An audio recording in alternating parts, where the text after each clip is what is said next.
রাসূল সাল্লাল্লাহু আলাইহি সাল্লাম বললেন, সকালে ডাকো, বিকালে ডাকো, রাতের অন্ধকারে ডাকো। আবু হুরায়রা রাদিয়াল্লাহু তাআলা আনহু বলেন, রাসূল সাল্লাল্লাহু আলাইহি সাল্লাম বলেছেন, ইয়ানজিলু রাব্বুনা তাআলা ইলা সামাই দুনিয়া হিনা ইয়াবকা সুলসুল্লাহ ইল আখিরা। পৃথিবীর মানুষ মনে রেখো, রাতের 3 ভাগের 2 ভাগ পার হয়ে গেলে আল্লাহ তাআলা সপ্তম আকাশ থেকে প্রথম আকাশে নেমে আসেন।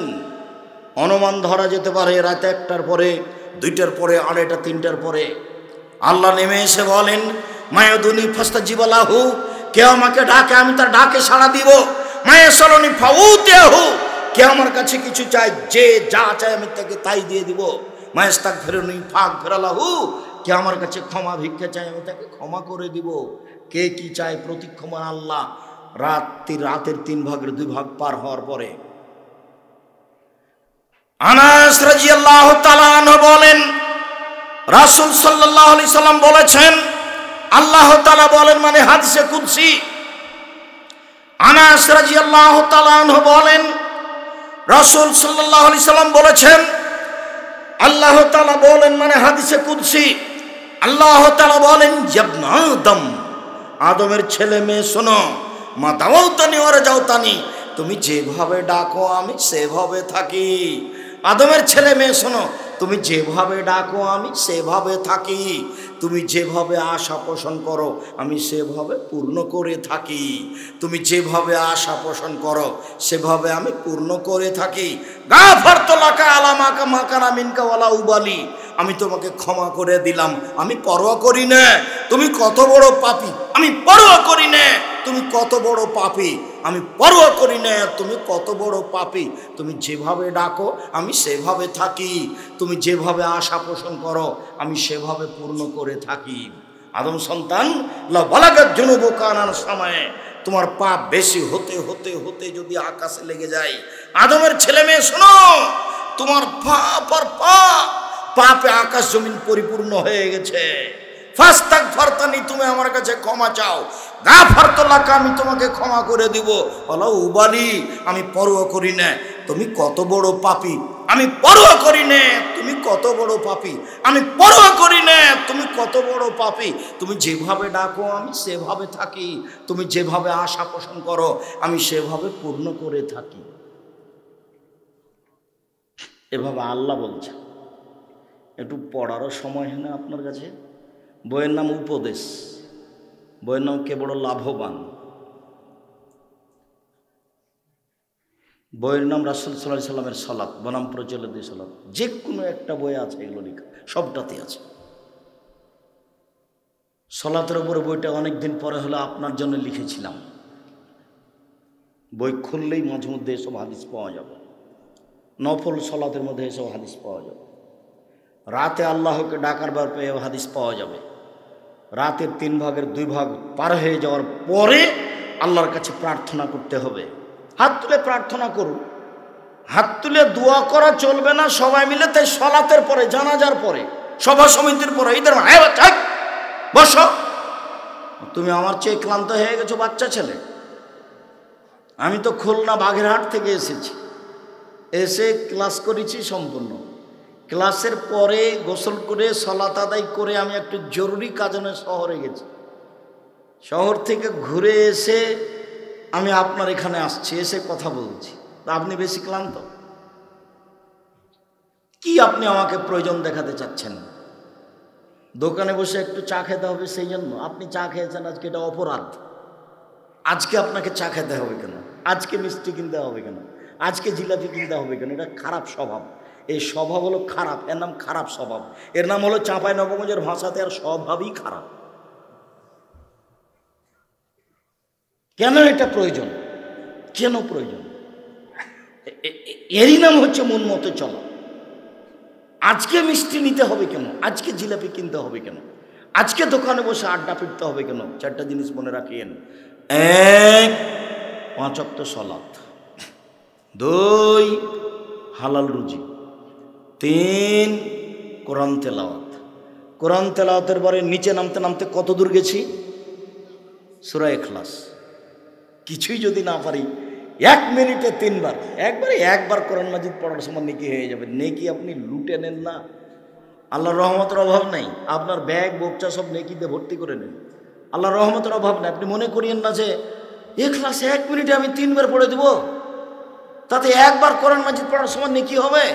30 পারা আপনার সাহসী হবে না, কেমনে পড়বো, 1 মাস লাগবে, বছর লাগবে।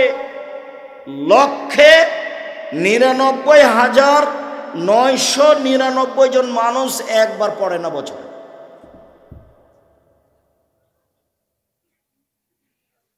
এই জিনিসটা হয়ে যাবে 1 মিনিটে। সেটা নাম কি? সূরা ইখলাস। কই আপনার আজকে পড়েননি? 2-1 জন তো থাকতেই পারে, এতগুলো মানুষ আর মনেই নাই, খাচ্ছে আর ছেলে মেয়ের সাথে হুড়াহুড়ি করছে, বইয়ের সাথে আর ঘুরে বেড়াচ্ছে, আর দাঙ্গামা হাঙ্গামা, ব্যবসা বাণিজ্য, কাকে মারছে, কাকে ঘোরাচ্ছে, কাকে গালি দিচ্ছে, এভাবেই চলছে। নরমতা বলে কোনো জিনিস নাই। কেউ যখন একটু খেপে উঠছে তখন ও তার চেয়ে 10 গুণ খেপছে। সবসময় রাগ দিয়ে কাজ নিচ্ছে, ক্ষমতা দিয়ে কাজ নিচ্ছে। অথচ রাগ দিয়ে ক্ষমতা দিয়ে কাজ নিলে দুটাই ভুল, ওটা ক্ষতি হবে, নাহলে পাপী হয়ে যাবেন, পরকাল হারাবে, পরিবেশ নষ্ট হবে। সম্মানিত দিনী ভাই বোন, আরো দু একটি এখানে জরুরি কথা। অন্তত 2 রাকাত সালাত আদায় করুন রাতে, অন্তত সময় নির্ধারণ করে দিচ্ছি। রাসূল সাল্লাল্লাহু আলাইহি ওয়াসাল্লাম যেভাবে বলেছেন। আয়েশা রাদিয়াল্লাহু তাআলা আনহা বলেন, কানান নবী সাল্লাল্লাহু আলাইহি ওয়াসাল্লাম ইসাল্লি মিনাল লাইলি আন ইয়াফরুগা মিন সালাতিল ইশায়ে ইলাল ফজরে 11 রাকাত।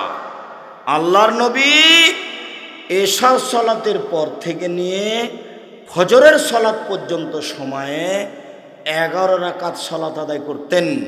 ইসাল্লিমু ফি কুল্লি রাকাতাইনে, প্রত্যেক 2 রাকাতে সালাম ফিরতেন। ওয়া ইউতিরু বিওয়াহিদাতিন, মাত্র 1 রাকাত বিতর পড়তেন। তবে অন্য হাদিসে এসেছে 3 রাকাত বিতর পড়তেন। তবে অন্য হাদিসে এসেছে 13 রাকাত সালাত আদায় করতেন, তখন 5 রাকাত বিতর। বিতরে 1 রাকাত একটানা, 3 রাকাত একটানা, 5 রাকাত একটানা, মধ্যে কোনো আত্তাহিয়াত নেই, একটানা। তবে সালাত রাতের বার দাঁড়াবে গিয়ে 8 রাকাত। তো এশার পর পড়ে নেন 2 রাকাত, বিতর পড়ে নেন 1 রাকাত, তারপর 2 রাকাত পড়ে নেন, রাতের কোনো অংশে উঠেন, অন্তত 2 রাকাত পড়েন। এই 2 রাকাতের একটা দলিল দিই, তারপর আমি কথা বলছি। আবু হুরায়রা রাদিয়াল্লাহু তাআলা আনহু বলেন, রাসূল সাল্লাল্লাহু আলাইহি ওয়াসাল্লাম বলেছেন, ইজাস্তাইকাজা আহাদুকুম, যখন তোমাদের কোনো ব্যক্তি রাতে জাগবে, স্ত্রীকে জাগাবে, অসাল্লায়া ও সাল্লা রাকাতের জামিয়ান, 2 রাকাত সালাত আদায় করবে 2 জন মিলে, নইলে একাই 2 রাকাত সালাত আদায় করবেন। করতে পারবেন না জাকিরুনা জাকিরাত, ওদের তালিকা হয়ে যাবে, তারা খুব দামি মানুষ, তাদের তালিকায়। পৃথিবীতে যারা নবী, রাসূল, শুহাদা, সিদ্দিক, ওদের একটা তালিকা আছে, বিশাল তালিকা। রাতে কেউ যদি 2 রাকাত সালাত আদায় করতে পারে, 2 রাকাত অল্প সময়ে, তাহলে এর নামটা ওই তালিকায় আসবে। অন্তত 2 রাকাত। সময় কখন থেকে নিয়ে কখন পর্যন্ত? এশার পর থেকে নিয়ে ফজর পর্যন্ত। সবচেয়ে ভালো কখন? 3 ভাগের 2 ভাগ পার হওয়ার পরে। এবার যদি ঘুমিয়ে গিয়ে উঠেন, ঘুমিয়ে গিয়ে উঠলে আকাশের দিকে মুখ করে বলতে হবে সূরা আলে ইমরানের শেষ রুকুর প্রথম 5 আয়াত, ইন্না ফি খালকিস সামাওয়াতি ওয়াল আরদ ওয়াখতিলাফিল লাইলি ওয়ান নাহার লাআয়াতিন লিউলিল আলবাব আল্লাযীনা ইয়াযকুরুনাল্লাহা কিয়ামান ওয়া qu'udan ওয়া আলা জুনুবিহিম ওয়া ইয়াতাফাক্কারুনা ফি খালকিস সামাওয়াতি ওয়াল আরদ রাব্বানা মা খালাকতা হাযা বাতিলান সুবহানাকা ইন্নাকা ফাকিনা আযাব। এই আয়াত আপনি পড়তে থাকবেন, আকাশের দিকে মুখ করে তাকাবেন, আকাশের দিকে আর পড়বেন 5 আয়াত, আর না হলে শেষ পর্যন্ত পড়ে নেবেন। তারপরে আপনি বলবেন লা ইলাহা ইল্লাল্লাহু ওয়াহদাহু লা শারীকা লাহু লাহুল মুলকু ওয়া লাহুল হামদু ওয়া হুয়া আলা কুল্লি শাইইন কাদির ওয়া সুবহানাল্লাহি ওয়া আলহামদুলিল্লাহি ওয়া লা ইলাহা ইল্লাল্লাহু আল্লাহু আকবার ওয়া লা হাওলা ওয়া লা কুওয়াতা ইল্লা বিল্লাহ রব্বিক ফিরলি সুম্মা দাউস্তুজিবা। এই দোয়া পড়ার পরে যে দোয়া করবে সেটাই কবুল হবে, যে দোয়া করবে সেটাই কবুল হবে, যা বলবে সেটা আল্লাহ মেনে নেবে। লা ইলাহা ইল্লাল্লাহু ওয়াহদাহু লা শারীকা লাহু, আল্লাহ ছাড়া কোনো মাবুদ নাই, তার কোনো শরীক নাই, তিনি একক। লাহুল মুলকু ওয়া লাহুল হামদু ওয়া হুয়া আলা কুল্লি শাইইন কাদির, রাজত্ব তার, প্রশংসা তার, সর্বময় ক্ষমতার অধিকারী তিনি, সর্বশক্তিমান তিনি। সুবহানাল্লাহি ওয়া আলহামদুলিল্লাহি ওয়া লা ইলাহা ইল্লাল্লাহু আল্লাহু আকবার, পবিত্রতা বর্ণনা করি তার, প্রশংসা বর্ণনা করি তার, তিনি ছাড়া কোনো মাবুদ নেই, তিনি এক অদ্বিতীয়। লা হাওলা ওয়া লা কুওয়াতা ইল্লা বিল্লাহ, বাহ্যিকভাবে আন্তরিকভাবে তার শক্তি ছাড়া নড়াচড়া করার কোনো শক্তি নয়। রব্বিক ফিরলি, তুমি আমাকে ক্ষমা করো, রব্বিক ফিরলি, তুমি আমাকে ক্ষমা করো। এইটুকু বলার পরে এখন যা বলবেন সেটাই গ্রহণ হবে, যা বলবেন সেটাই গ্রহণ হবে। হাদিস বুখারী মুসলিম।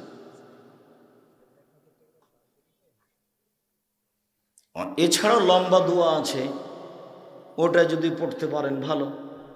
আল্লাহু লাকাল হামদু আনতা কাইয়ুমুস সামাওয়াতি ওয়াল আরদি ওয়া মান ফিহিন্না ওয়া লাকাল হামদু আনতা নূরুস সামাওয়াতি ওয়াল আরদি ওয়া মান ফিহিন্না ওয়া লাকাল হামদু আনতা মালিকুস সামাওয়াতি ওয়াল আরদি ওয়া মান ফিহিন্না ওয়া লাকাল হামদু আনতাল হাক্কু ওয়া আদাকাল হাক্কু লিকাউকা হাক্কুন ওয়া কাওলুকা হাক্কুন ওয়াল জান্নাতু হাক্কুন ওয়ান নারু হাক্কুন ওয়া নাবিয়ুনা হাক্কুন ওয়া সাআতু হাক্কুন ওয়া মুহাম্মাদুন হাক্কুন। আল্লাহুম্মা লাকা আসলামতু ওয়া বিকা আমানতু ওয়া আলাইকা তাওয়াক্কালতু ওয়া ইলাইকা আনাবতু ওয়া বিকা খাসামতু ওয়া ইলাইকা হাকামতু ফাগফিরলি মা কাদ্দামতু ওয়া মা আখখারতু ওয়া মা আসরারতু ওয়া মা আ'লানতু ওয়া আনতা আ'লামু বিহি মিন্নি আনতাল মুকাদ্দিমু ওয়া আনতাল মুআক্খিরু লা ইলাহা ইল্লা আনতা ওয়া লা ইলাহা গায়রুকা। রাসূল সাল্লাল্লাহু আলাইহি সাল্লাম ঘুম থেকে উঠে এটা পড়তেন, জীবনটা এমনি চলে গেল। ঘুমার সময়তে আপনি পড়ছেন আল্লাহুম্মা বিসমিকা আমুতু ওয়া আহইয়া, তোমার নামে মারা যাচ্ছি, তোমার নামে জীবিত হব। এইটাই মনে থাকে না, কত ছেঁচড়া মেচড়া করে দিনটা পার করছেন, গল্প গুজার মাধ্যমে, গালি গুলজের মাধ্যমে, এটাই মনে থাকে না। আল্লাহ রাসূল ওযু করার পরে ডান কাতে শুয়ে যেতেন, তারপর বলতেন আল্লাহু লাকা আসলামতু ওয়া বিকা আমানতু, আল্লাহুম্মা আসলামতু লাকা, আল্লাহুম্মা আসলামতু ওয়াজহাতু ওয়াজহি ইলাইকা ওয়া ফাওয়াজতু আমরি ইলাইকা ওয়ালজাতু জাহরি ইলাইকা রাগবাতান রাহবাতান ইলাইকা লা মালজা ওয়া লা মানজা মিনকা ইল্লা ইলাইকা আমানতু বিকিতাবিকা আল্লাযী আনজালতা ওয়া নাবিয়্যিকা আল্লাযী আরসালতা। এই দোয়া পড়ে আল্লাহ রাসূল ঘুমাতেন ডান কাতে। আপনাকে এমনি মনে হচ্ছে নাকি? রাসূল সাল্লাল্লাহু আলাইহি সাল্লাম রাত্রে ঘুমানোর পূর্বে সূরা মুলক পড়তেন, সূরা মুলক 30 আয়াতের। মুলক নাম শুনেছেন? সূরা মুলক পড়তেন। কবরের শাস্তি হবে না 4টা কারণে। 1, রাতে মুলক সূরা পড়ে যে তার শাস্তি হবে না কবরে। 2, জুমার দিন মারা গেলে কবরে শাস্তি হবে না। 3, পেট ব্যথায় মারা গেলে কবরে শাস্তি হবে না। 4, শহীদ হয়ে গেলে কবরে শাস্তি হবে না। 4টের সিরিয়ালে 1 নাম্বারটা সহজ, বাকিগুলো কঠিন। 1, প্রতি রাতে ঘুমানোর সময় সূরা মুলক পড়লে কবরে শাস্তি হবে না। মনে থাকবে না মনে হয়? 2,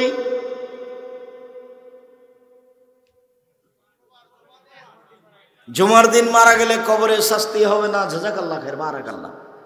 3, পেট ব্যথায় মারা গেলে কবরের শাস্তি হবে না।